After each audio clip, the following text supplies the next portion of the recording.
Hello दोस्तों, मैं हूं नीरज और आप देख रहे हैं स्टडी कॉमर्स। और आज हम इस वीडियो में अकाउंट से रिलेटेड कुछ इंपॉर्टेंट न्यूमेरिकल क्वेश्चन डिस्कस करेंगे जो कि आपके आने वाले एग्जाम्स के लिए इंपॉर्टेंट है। तो इस वीडियो को बहुत ही ध्यान से देखिएगा और पहले खुद से क्वेश्चंस को सॉल्व करने की कोशिश करिएगा, उसके बाद ही आप एक्सप्लेनेशन या जो सॉल्यूशन है वो देखिएगा। तो अब आइए क्वेश्चन डिस्कस करते हैं। आपको फर्स्ट क्वेश्चन में कुछ इन्फॉर्मेशन दे रखा है, जैसे stock turnover ratio 6 times they रखा है, एवरेज स्टॉक दे रखा है 8000, सेल्स वैल्यू दे रखा है 25% एबव कॉस्ट, यानी कि कॉस्ट प्लस 25%। आपको ग्रॉस प्रॉफिट पूछ रहा है। आपके ऑप्शन है 8000, 12000, 60000 या 48000। तो सबसे पहले फॉर्मूला लिख लेते हैं, स्टॉक टर्नओवर रेशियो। इसका फॉर्मूला क्या होता है? Cost of good sold upon average stock.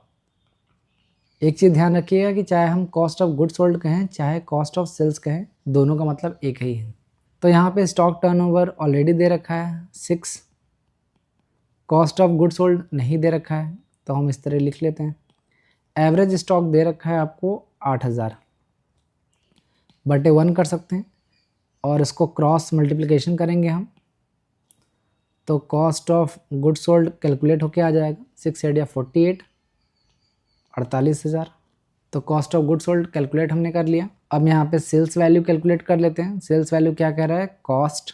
तो ये कॉस्ट ऑफ गुड सोल्ड या इसे हम कॉस्ट कह सकते हैं। सेल्स की वैल्यू क्या है? कॉस्ट से 25% एबव है, यानी 25% एबव का मतलब क्या है?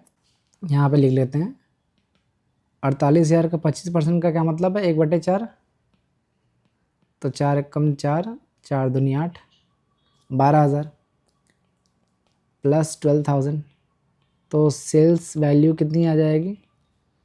60,000। लिखा है ना, कॉस्ट प्लस 25%, तो 48 प्लस 12,000 मतलब 60,000।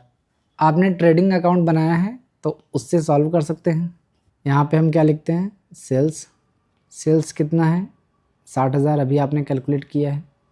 कॉस्ट ऑफ गुड सोल्ड 48,000, ये भी आपने अभी कैलकुलेट किया है। और भी कोई आइटम नहीं है तो टोटल कर लेंगे 60,000, यहाँ पे भी हो जाएगा 60,000। आप देख रहे हैं सेल्स की वैल्यू ज़्यादा है, कॉस्ट की कम है, तो यानी प्रॉफिट ही होगा। ग्रॉस प्रॉफिट कितना हो जाएगा? 12,000। ये आपका बैलेंसिंग फिगर होगा। तो ग्रॉस प्रॉफिट पूछा था, ग्रॉस प्रॉफिट कितना हो जाएगा? 12,000। तो फर्स्ट का करेक्ट आंसर हो जाएगा बी। इसी तरीके से आप सारे क्वेश्चंस को फटाफट सॉल्व करेंगे। बहुत लेंदी ये लेक्चर नहीं होने वाला है, शॉर्ट में ही मैं सारे क्वेश्चंस को जल्द से जल्द सॉल्व कराने की कोशिश करूंगा और आप खुद से भी देखोगे कि आप इम्प्रूवमेंट कर रहे हो। नेक्स्ट क्वेश्चन देखते हैं। कॉस्ट ऑफ सेल्स दे रखा है यहाँ पे 79,000, सेल्स दे रखा है 1,10,000, परचेज दे रखा है 30,000 और पूछा है कि प्रॉफिट होगा या लॉस होगा, वो आपको बताना है। 41,000, 22,000, 90,000 या 31,000। तो एक फॉर्मूला होता है ग्रॉस प्रॉफिट का, ये आप नोट कर लीजिएगा, बहुत इंपॉर्टेंट है। Sales minus cost of good sold या कॉस्ट ऑफ सेल्स। यहाँ पे देखिए सेल्स दे रखा है 1,10,000 और कॉस्ट ऑफ सेल्स दे रखा है 79,000। कितना हो जाएगा? 31,000। ये आपका ग्रॉस प्रॉफिट होगा। ग्रॉस प्रॉफिट क्यों होगा? क्योंकि सेल्स की वैल्यू ज़्यादा है और कॉस्ट कम है, तो प्रॉफिट ही हुआ होगा। तो 31,000 जो है वो ग्रॉस प्रॉफिट हो जाएगा। तो सेकंड का करेक्ट आंसर हो जाएगा डी। ये फॉर्मूला बहुत इंपॉर्टेंट है, ये ध्यान रखना। और इस फॉर्मूला से ही आप ग्रॉस प्रॉफिट या ग्रॉस लॉस कैलकुलेट करेंगे और इसमें परचेस को हम कंसीडर नहीं करते, ये चीज़ ध्यान रखना। आने वाले बहुत सारे एग्जाम्स में आपको इस तरीके के क्वेश्चंस दिया जाएगा जहाँ पे आपको परचेस का अमाउंट दिया होगा सिर्फ कंफ्यूज करने के लिए, तो ये चीज़ ध्यान रखिए। थर्ड क्वेश्चन देखते हैं। What is the amount of gross profit और gross loss when cost of good sold is 36,900, sales is 40,000, purchase is 32,000। Same चीज़ है, आपको ग्रॉस प्रॉफिट या ग्रॉस लॉस पूछा है, सेम फॉर्मूला लगा देंगे। Gross profit is equal to sales minus cost of good sold. Sales 40,000 दिया है, कॉस्ट ऑफ गुड सोल्ड दे रखा है 36,900, 3,100। ये आपका ग्रॉस प्रॉफिट आ जाएगा। क्योंकि सेल्स की वैल्यू ज़्यादा है और कॉस्ट कम है। तो थर्ड का करेक्ट आंसर हो जाएगा सी। अब आइए नेक्स्ट क्वेश्चन देखते हैं। The works manager gets a commission of 10% on the profit after charging such commission. If the net profits before charging his commission is rupees 2200, what is the amount of commission? आपको commission का amount बताना है। आपके option है 200, 300, 400 या 500। तो आपको पता है कि जब हम प्रॉफिट आफ्टर चार्जिंग कमीशन करते हैं तो फॉर्मूला क्या लगाते हैं कमीशन का, net profit multiply by rate upon 100 plus rate. Net profit कितना दे रखा है 2200, रेट 10% है, 100 प्लस 10 करेंगे तो 110 हो जाएगा। 0 से 0 कट कर देंगे, 11 कम 11, 11 दूना 22, यानी कमीशन कितना हो जाएगा 200 रुपये। तो फोर्थ का करेक्ट आंसर हो जाएगा ए 200। अब आइए नेक्स्ट क्वेश्चन देखते हैं। A firm has a variable cost of ₹100 at 5 unit of output. If fixed cost is ₹40, what will be the average total cost at 5 unit of output. आपके option है 25, 28, 20 या 28। 2 बार 28 हो गया, यहाँ पे हम 38 कर लेते हैं। तो आपको दिया है वेरिएबल कॉस्ट 100 है, फिक्स्ड कॉस्ट दे रखा है 40 है, तो टोटल कॉस्ट कितना हो जाएगा 140। ये आपका टीसी हो जाएगा टोटल कॉस्ट। आपसे पूछा है एवरेज टोटल कॉस्ट क्या होगा, तो 140 टोटल कॉस्ट है। कितने यूनिट पे पूछ रहा है 5 यूनिट पे पूछ रहा है आउटपुट के, तो डिवाइड बाई 5 कर देंगे, तो 5 एक कम 5, 5 दूनी 10, 55 40, यानी कि एवरेज टोटल कॉस्ट कितना हो जाएगा ₹28। तो करेक्ट आंसर हो जाएगा बी। जो डी वाला ऑप्शन है उसको 38 कर लीजिएगा आप, ताकि कन्फ्यूजन ना हो। नेक्स्ट क्वेश्चन देखते हैं। लॉन्ग टर्म लायबिलिटीज दे रखा है 5 लाख, फिक्स्ड एसेट दे रखा है 12 लाख, कैपिटल है 8,50,000 का, करंट लायबिलिटी दे रखा है 2,50,000, करंट एसेट है 4 लाख का। क्वेश्चन पूछ रहा है what will be the solvency ratio. तो सॉल्व कर लेते हैं। सॉल्वेंसी रेशियो का फॉर्मूला आपको याद होना चाहिए, अदरवाइज इस क्वेश्चन को आप सॉल्व नहीं कर सकते। Total outside liability upon total assets. तो टोटल आउटसाइड लायबिलिटी निकाल लेते हैं। यहाँ पे देखिए 5 लाख हो जाएगा, लॉन्ग टर्म लायबिलिटी 5 लाख हो जाएगी, फिर आपके जो करंट लायबिलिटीज़ हैं वो भी इंक्लूड किए जाएंगे, बस और तो कुछ नहीं नज़र आ रहा है। तो 7,50,000 हो जाएगा। टोटल एसेट कैलकुलेट कर लेते हैं। 12 लाख आपका यहाँ पे है,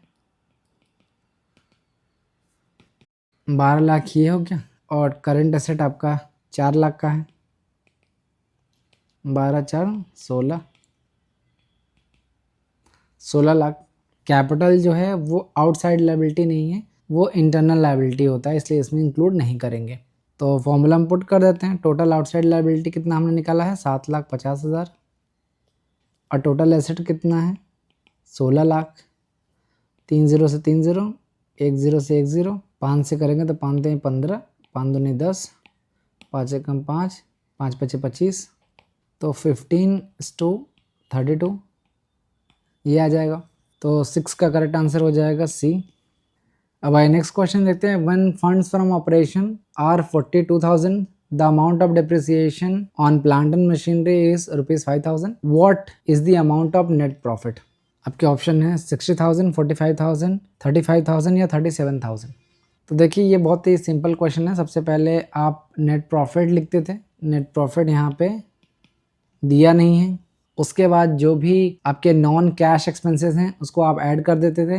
यहाँ पे क्वेश्चन पे डिप्रिसिएशन दिया गया है तो इसको हम ऐड कर लेंगे। नॉन कैश एक्सपेंसेस है 5,000, और ये आपका आ जाता था फंड फ्रॉम ऑपरेशन, ये आपको ऑलरेडी दे रखा है 42,000।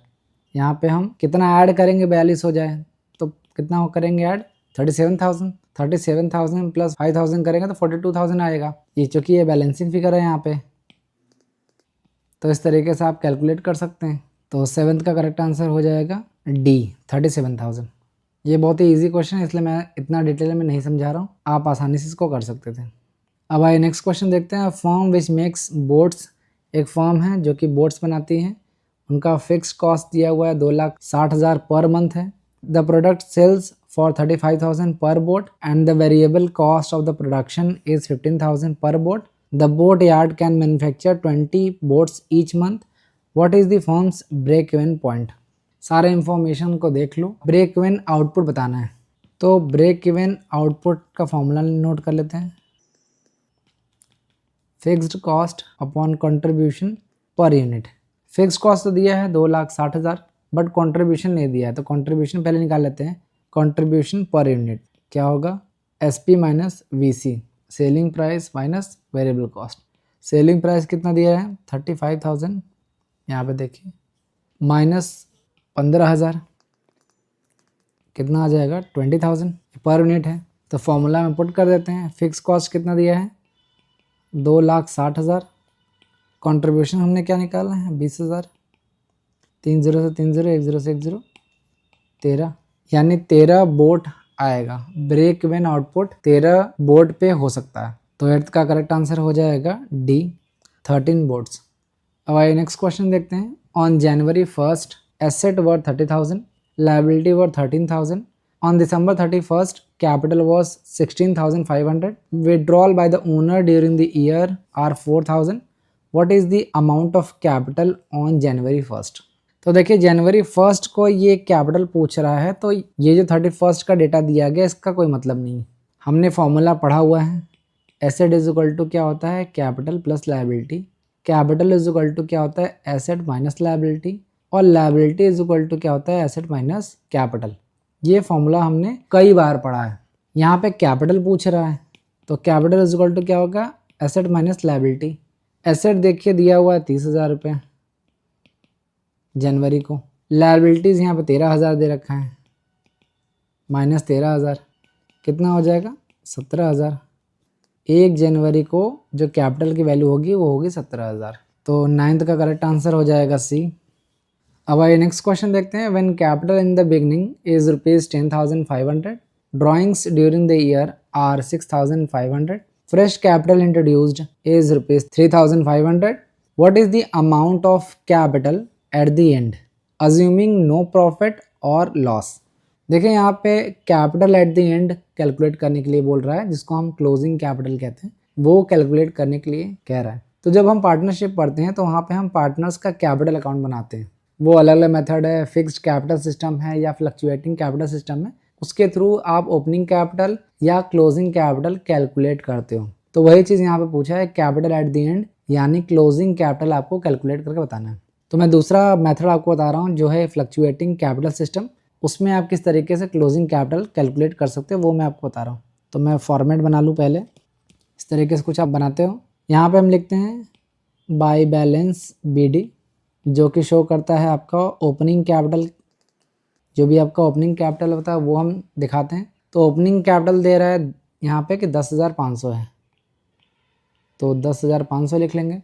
फिर यहाँ पे एडिशनल कैपिटल के बारे में भी दिया है, तो वो भी नोट कर लेंगे। बाय बैंक एडिशनल कैपिटल है, ये ध्यान रखिएगा, एडिशनल कैपिटल 3,500 दिया गया है। फिर दिया है ड्राइंग, तो वो भी लिख लें। ड्राइंग्स कितना है 6,500, समझ में आ रहा है आपको।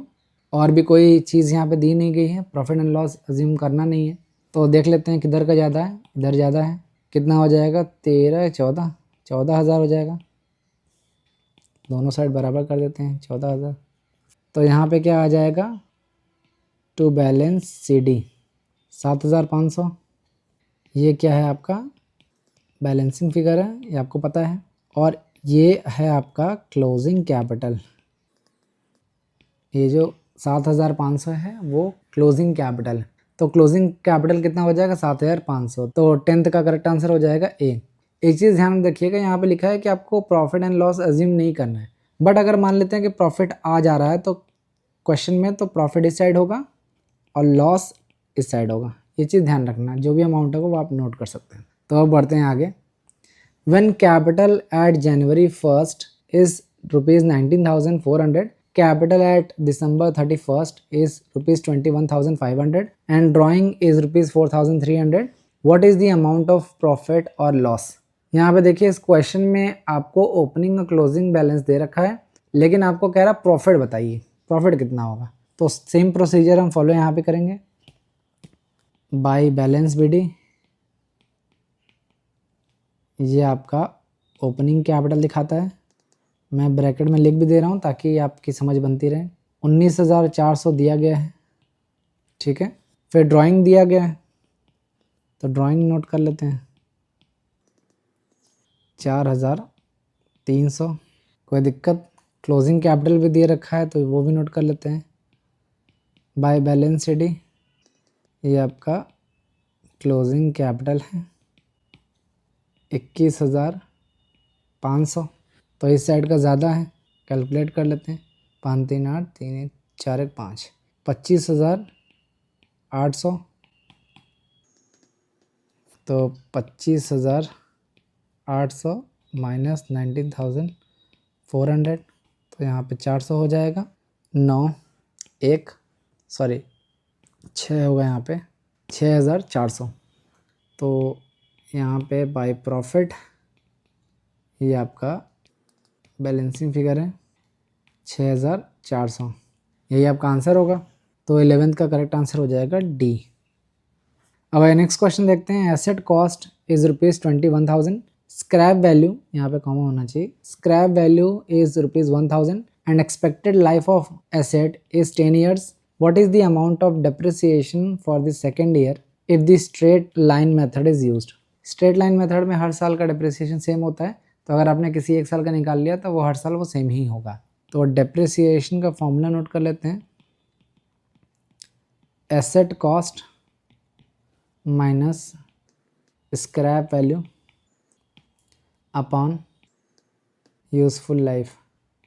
स्क्रैप वैल्यू का क्या मतलब है कि अगर आज के आज हम इस एसेट को बेच देते हैं तो कितना रुपए हम प्राप्त कर सकते हैं बेचने से, तो वो यहाँ पे दिया है 1,000 रुपये।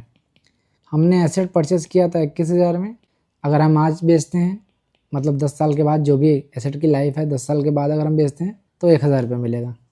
कितनी यूज़फुल लाइफ है 10 साल, यानी 10 साल हम उसको यूज़ कर सकते हैं। 20,000 डिवाइड बाई 10 करेंगे तो कितना हो जाएगा 2,000, तो डिप्रिसिएशन हर साल का कितना हो जाएगा ₹2,000 पर एनम, ये ध्यान रखना पर एनम है ये।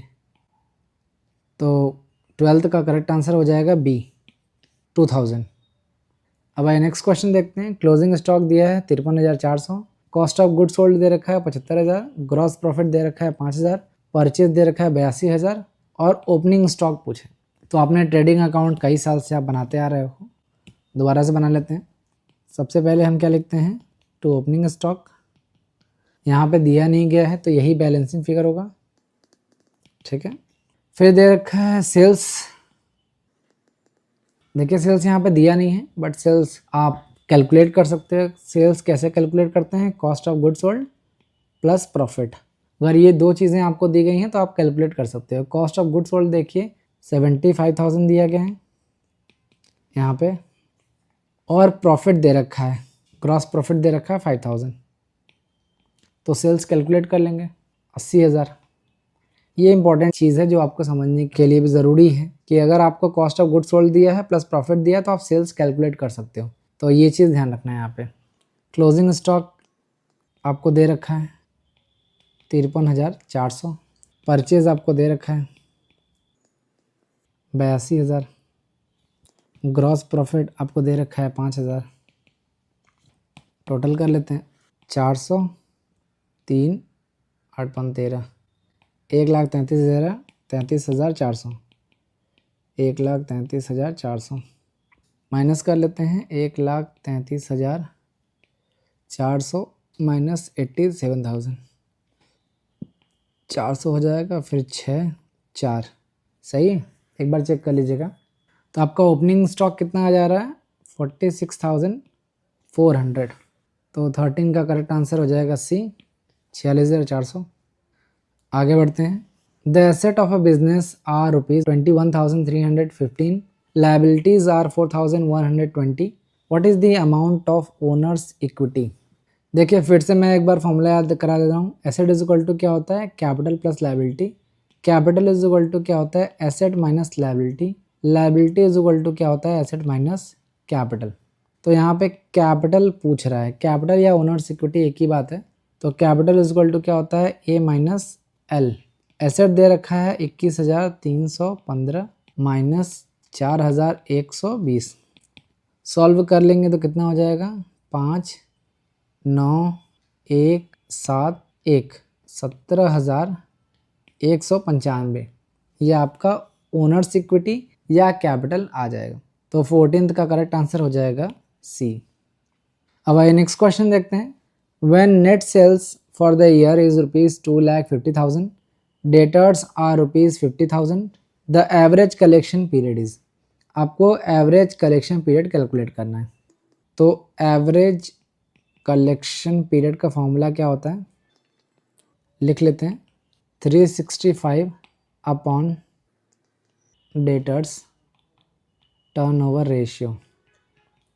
365 तो आपको पता ही है, यहाँ पे हम डेटर्स टर्नओवर रेशियो कैलकुलेट कर लेते हैं।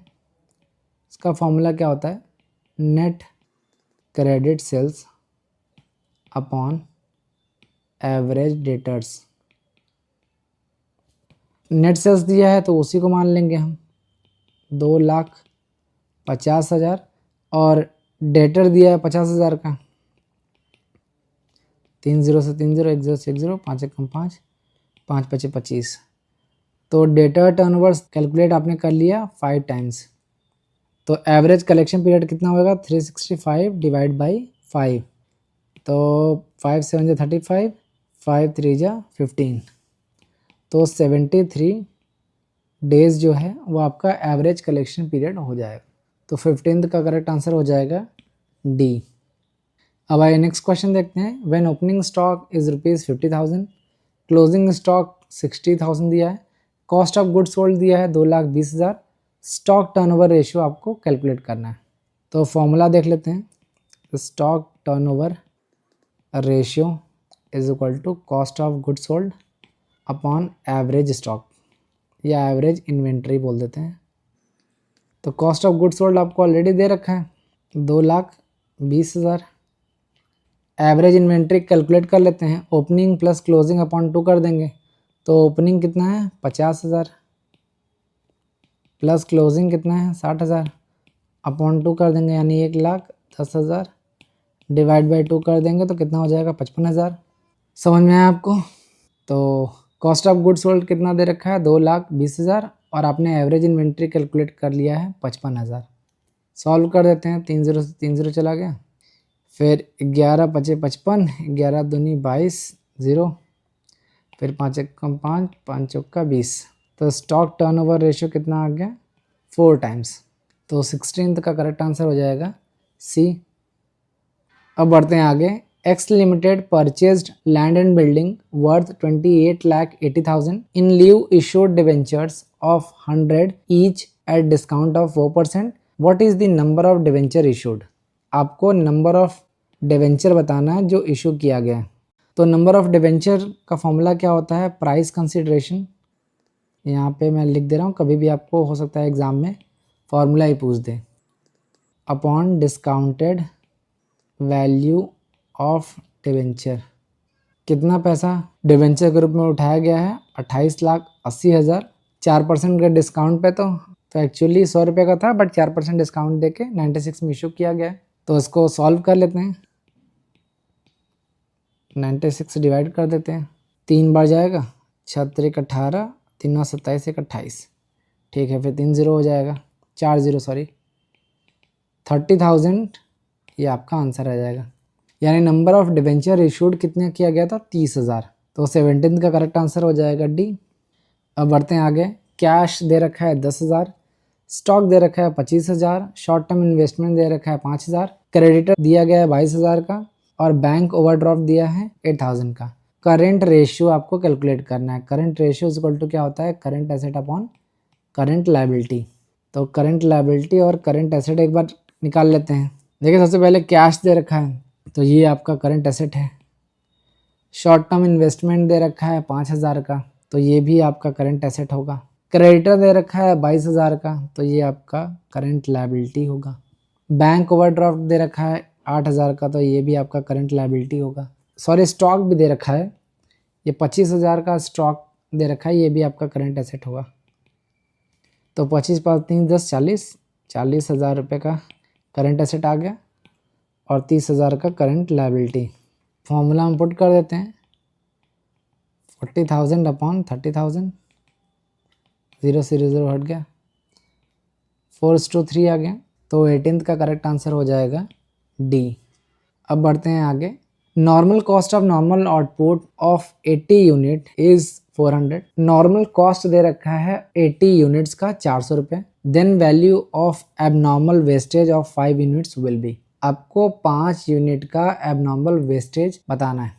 तो सबसे पहले हम कॉस्ट पर यूनिट कैलकुलेट कर लेते हैं। टोटल खर्चा कितना हुआ है 400, कितना यूनिट बनाने में 80 यूनिट बनाने में, तो पर यूनिट कितना खर्चा आया 5 रुपये। अब हमें क्या करना है, एबनॉर्मल वेस्टेज कैलकुलेट करना है। एबनॉर्मल वेस्टेज ऑफ 5 यूनिट, एक यूनिट पे खर्चा कितना हो रहा है 5, तो 5 यूनिट का एबनॉर्मल वेस्टेज कितना हो जाएगा ₹25। तो 19 का करेक्ट आंसर हो जाएगा डी 25। अब आइए आज का लास्ट क्वेश्चन देखते हैं। If the operating ratio is 75% then operating profit ratio will be. आपको ऑपरेटिंग रेशियो दे रखा है 75% और आपको ऑपरेटिंग प्रॉफिट रेशियो बताना है। एक बार मैं सारा फॉर्मूला बता देता हूँ क्योंकि कन्फ्यूजन हो रहा होगा आपको। देखिए, ऑपरेटिंग रेशियो का फॉर्मूला क्या होता है, operating cost upon net sales into 100 और ऑपरेटिंग प्रॉफिट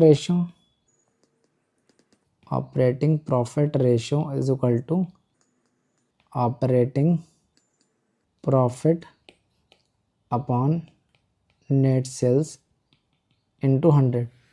तो एक कंडीशन ध्यान रखिएगा कि जो operating ratio plus operating profit ratio, इन दोनों का जो परसेंटेज होता है वो दोनों मिला के 100% होता है।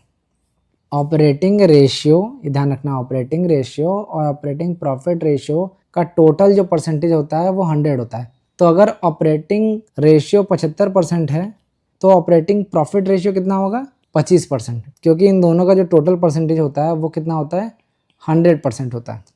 तो ऑपरेटिंग रेशियो 75% दिया है तो ऑपरेटिंग प्रॉफिट रेशियो 25% होगा। तो 20 का करेक्ट आंसर हो जाएगा ए। अगर आपको इस लेक्चर का PDF डाउनलोड करना है तो आप हमारे टेलीग्राम चैनल से डाउनलोड कर सकते हैं। टेलीग्राम चैनल ज्वाइन करने के लिए आपको डिस्क्रिप्शन में लिंक दिया गया है, या फिर आप इस दिए गए QR कोड को भी स्कैन करके में ज्वाइन कर सकते हैं और फ्री PDF डाउनलोड कर सकते हैं। अगर आपको कोई डाउट या सजेशन है तो आप हमें व्हाट्सएप पे भी कांटेक्ट कर सकते हैं। हमारा नंबर है 7317240017, या फिर आप इस QR कोड को स्कैन करके भी ज्वाइन कर सकते हैं। तो ये था अकाउंट से रिलेटेड कुछ इंपॉर्टेंट न्यूमेरिकल क्वेश्चन जो कि आपके आने वाले TGT, PGT, GDC और AMRS एग्जाम के लिए इंपॉर्टेंट है। तो मैंने कोशिश की कि सारी चीज़ें आपको अच्छी तरीके से समझ में आए। अगर आपके कोई डाउट या सजेशन है तो आप हमें कमेंट बॉक्स में बता सकते हैं। तब तक के लिए थैंक यू।